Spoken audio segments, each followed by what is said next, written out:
Hello everyone, welcome you all to Cognizance IAS. हम इस series में पॉलिटी लक्ष्मीकांत के क्वेश्चंस को चैप्टर वाइज डिस्कस करेंगे। So let's start today's discussion.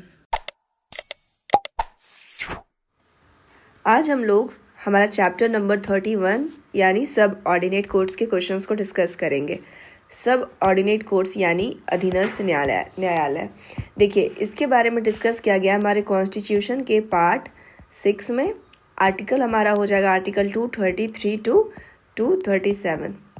देखिए, सब ऑर्डिनेट कोर्ट को अच्छे से समझने के लिए अगर हम लोगों ने प्रीवियस वीडियो को देखा है तो वहाँ पे हमारा था supreme court, high court, then उसके नीचे कौन आता है हमारा सब ऑर्डिनेट कोर्ट। ये सब ऑर्डिनेट कोर्ट जो है इसका जो भी रेगुलेशन होता है वो हाई कोर्ट के थ्रू होता है। एंड हाई कोर्ट का रेगुलेशन कौन डिसाइड करती है? Supreme court. यानी कि ये जो तीनों बॉडीज़ है ये आपस में इंटीग्रेटेड है।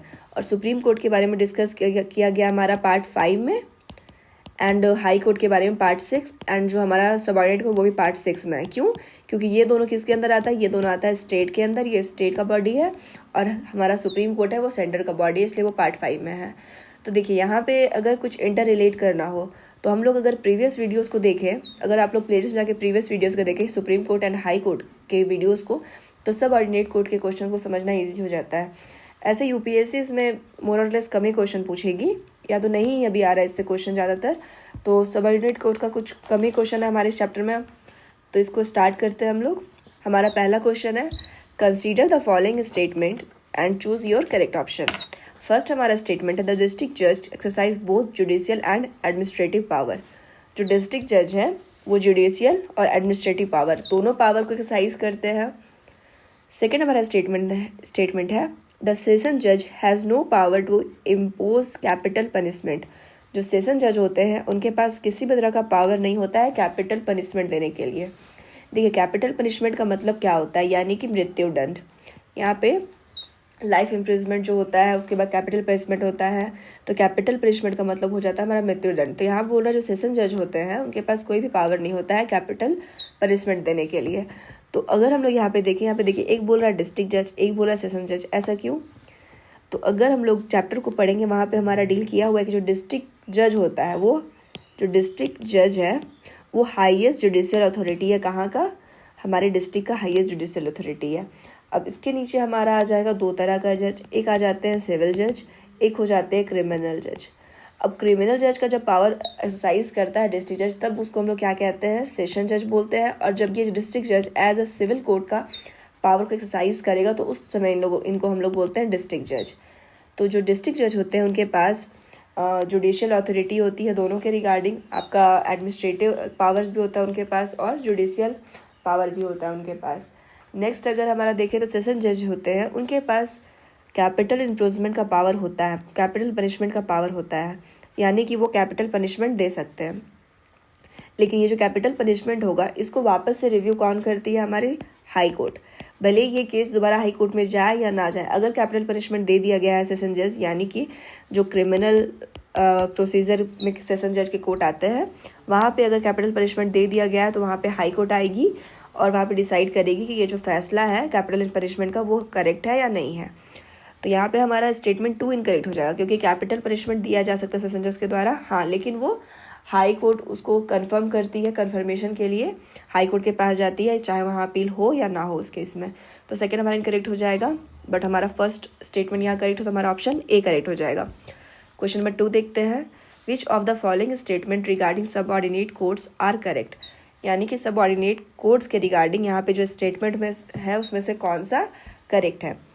फर्स्ट हमारा है, the function at district and lower levels. ये लोग फंक्शन करते हैं डिस्ट्रिक्ट और उसके लोअर लेवल्स में।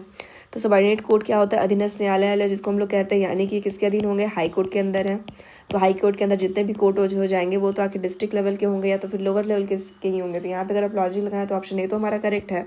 तो ऑप्शन ए जैसे ही आप करेक्ट दिखते हैं आप आराम से ऑप्शन डी को एंड ऑप्शन सी को एलिमिनेट कर देते हैं। तो हमारे पास यानी कि हमारा ऑप्शन 4 तो इनकरेक्ट है।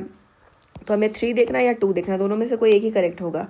तो हमारा सेकंड स्टेटमेंट है, the pattern and designation of subordinate courts in the state is not uniform.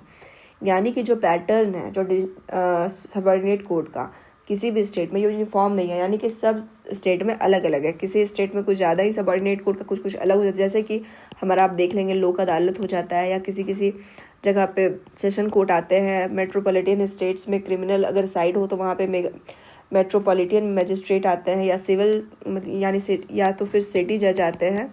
तो हर एक स्टेट का जो होता है वो अलग अलग होता है, वहाँ पे जो पैटर्न होता है सबऑर्डिनेट कोर्ट का वो अलग अलग होता है। तो हमारा स्टेटमेंट 2 भी करेक्ट है। और थर्ड जो हमारा स्टेटमेंट अगर आप देखेंगे, एक बार देख लेते हैं, मुंसिफ courts have both civil and criminal justice. तो आखिर मुंसिफ कोर्ट्स होता क्या है, पहले तो हमें ये जानना पड़ेगा। देखिए मुंसिफ कोर्ट क्या होता है, ये सबसे लोअर लेवल का कोर्ट होता है सबऑर्डिनेट कोर्ट में। और जो मुंसिफ कोर्ट होता है वो होता है सिविल कोर्ट, यानी कि यहाँ सिविल मैटर्स देखा जाता है, ना कि क्रिमिनल मैटर। तो जो लोअर बॉडी होती है सबऑर्डिनेट कोर्ट में वो है हमारा मुंसिफ कोर्ट। तो ये केवल सिविल मैटर देखता है, तो 3 तो हमारा इनकरेक्ट है एंड 2 करेक्ट है। तो हमारा ऑप्शन यहाँ पे ए करेक्ट हो जाएगा। फोर्थ अगर ऑप्शन देखें, the pattern of subordinate court in metropolitan areas is same as that in districts, यानी कि जो मेट्रोपॉलिटन एरिया में है वो सेम होती है बाकी डिस्ट्रिक्ट के जैसा। तो यहाँ पे देखें, यहाँ पे एक बोल रहा है नॉट यूनिफॉर्म और यहाँ पे बोल रहा है सेम। तो अगर आप सारे स्टेटमेंट को देखें तो यहाँ से भी आप एलिमिनेट कर सकते हैं। तो चाहे तो हमारा 2 करेक्ट होगा, चाहे तो हमारा 4 करेक्ट होगा। तो यहाँ पे अगर 4 करेक्ट नहीं है तो हमारा 2 तो करेक्ट होगा ही होगा।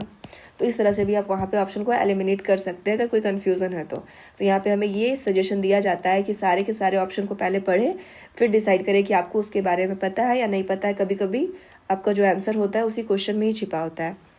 नेक्स्ट देखते हैं। देखिए आज कम क्वेश्चन है, क्वेश्चन नंबर 3 हमारे पास केवल आज क्वेश्चन नंबर 5 तक है। तो क्वेश्चन नंबर 3 देखते हैं।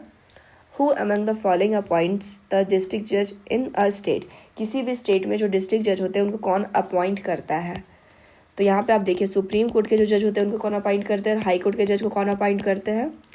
अगर सुप्रीम कोर्ट की बात करें तो इनका अपॉइंटमेंट किसके द्वारा किया जाता है, प्रेसिडेंट के द्वारा, और हाई कोर्ट के जज का भी प्रेसिडेंट के द्वारा।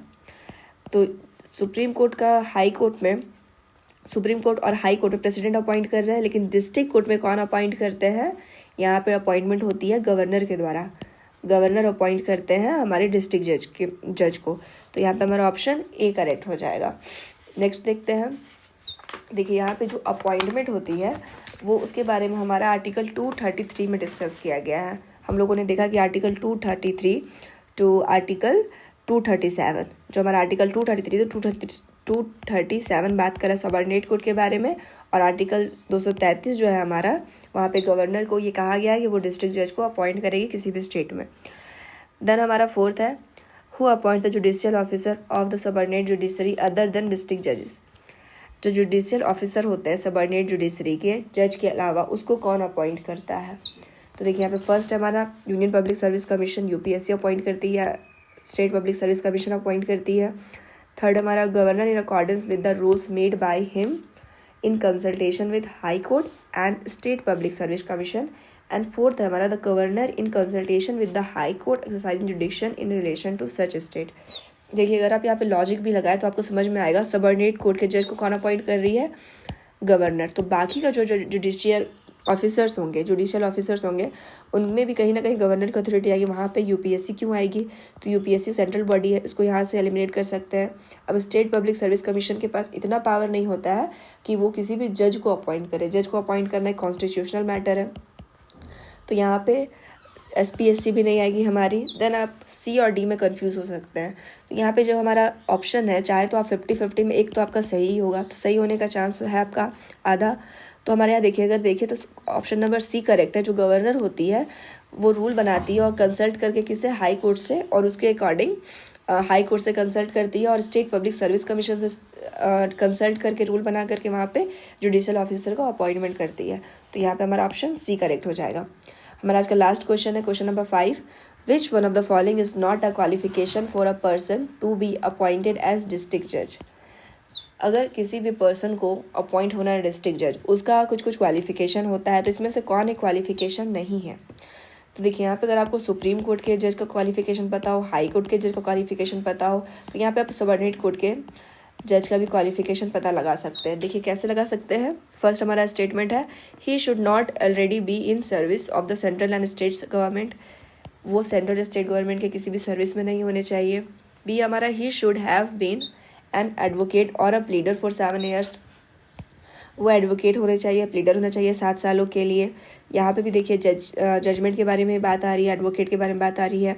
सी हमारा he should have complete the age of 30 years, means वो 30 साल का एज कंप्लीट कर लिए होने चाहिए। डी है हमारा he should be recommended by the high court for the appointment.